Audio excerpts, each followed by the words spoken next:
Now we're going to review our figure 20-32 in relationship to 450.47. Now we're dealing with water pipes and accessories here in accordance with 450.47. Piping for your fire protection within the vault or piping to water-cooled transformers shall be permitted to be presented in the vault. However, no other piping or duct system shall enter or pass through the vault.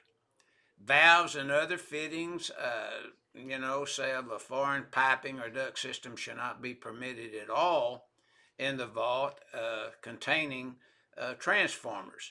Now, what we want to do is to review this figure 30-32 that deals with 450.47.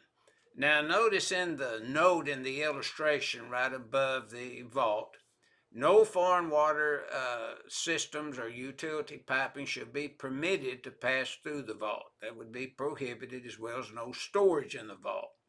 And then we have the sprinkler systems that we would review, NFPA.30 and NFPA.13. And notice the water piping system, the piping, the fire protection can be used, transformer cooling, things of that nature. And in the transformers you see there are three.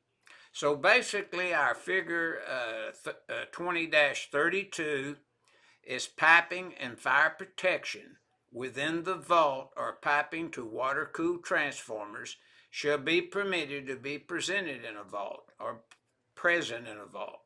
No other piping or duct system shall enter or pass through the vault that would be prohibited in relationship with the requirements of 450.47 in the NEC.